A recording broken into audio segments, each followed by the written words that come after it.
You wouldn't believe it, but hurting the old man's pride turned Anna into a superhero. Using her age advantage and a sense of humor, she had the old man laughing in no time. The conversation was a total win. Anna seized the moment, complimenting the old man on his tidy room. While he was giving her a tour, she casually pointed to a colleague downstairs. Successfully tested the old man's eyesight, no problems there.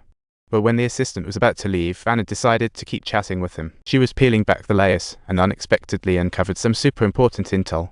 Turns out, on the day of the incident, the old man was in the kitchen whipping up pizzas and heard a girl scream but didn't bother checking straight away. After finishing his pizza and letting it cool by the window, he finally noticed the body downstairs along with the poor boy and quickly dialed 911. This revelation had Anna jumping for joy, rushing back to report to the company, only to find out that another witness called 2.5 minutes before but that witness claimed he called right after hearing the scream. While making a pizza takes at least 30 minutes, talk about a whopper of a lie.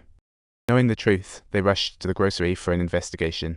Anna was putting an effort in the car, hoping to gain the black girl's trust, but she ended up being left in the car by the black girl for just chatting too much, which left her sulking and calling her grandson to vent. It seems getting these high-powered partners' trust will take a bit more effort. But soon after, the black girls came out looking defeated. Turns out, moments after they entered, they discovered surveillance cameras in the store, but the sly manager flat out refused to let them check the footage. Clearly, this manager had something to hide, so the black girl dashed to the courthouse to get a subpoena, leaving Anna and the others standing there in a daze. Little did they know this raised suspicion from the assistant. What's more, even though Anna was 20 kilometers from the office, she had a chauffeur every day. Seeing her identity about to be revealed, she quickly lied about being mugged on the subway. She said it traumatized her but somehow escaped punishment. That night, the black girl obtained the surveillance footage.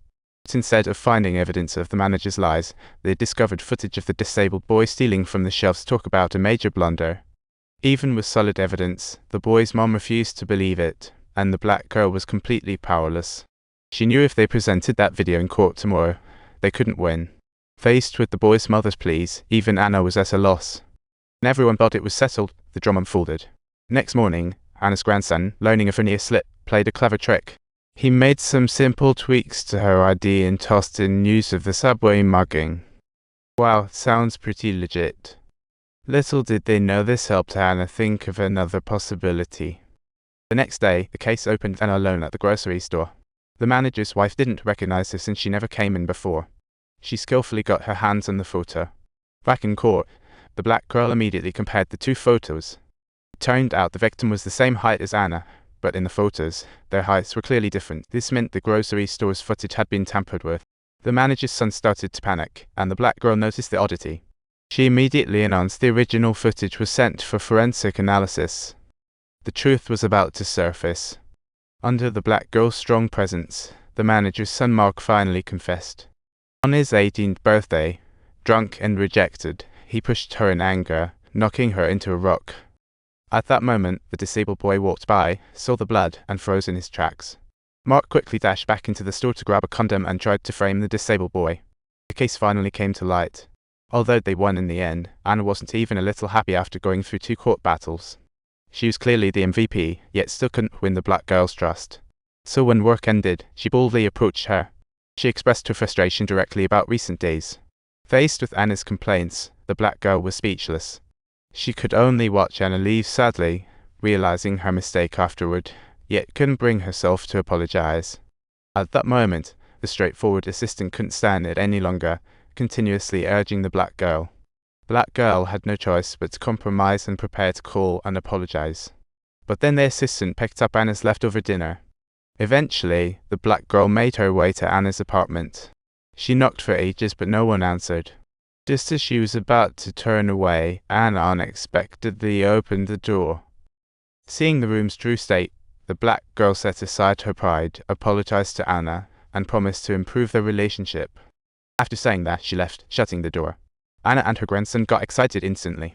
Anna cautiously reopened the door, revealing that they had secretly installed a high-definition camera on the roof.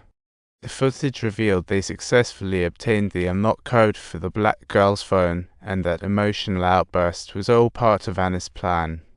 All of this was a trap she had meticulously set up in advance, but no one knew an even bigger conspiracy was brewing. On her first day at work, a sneaky 70-year-old grandma snuck into her boss' office to check out some top-secret files. She thought her plan was foolproof, but little did she know, something unexpected would happen as soon as she opened the first folder. Luckily, Anna reacted swiftly, pretended to be startled, knocked coffee over, destroyed the notebook, keeping the black girl oblivious. Anna was able to get her hands on the phone, thanks to a case from 2 days ago.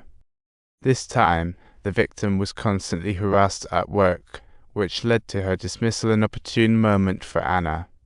During the initial court session, Anna unintentionally had her grandson call her, and the jarring ringtone caught the judge's attention.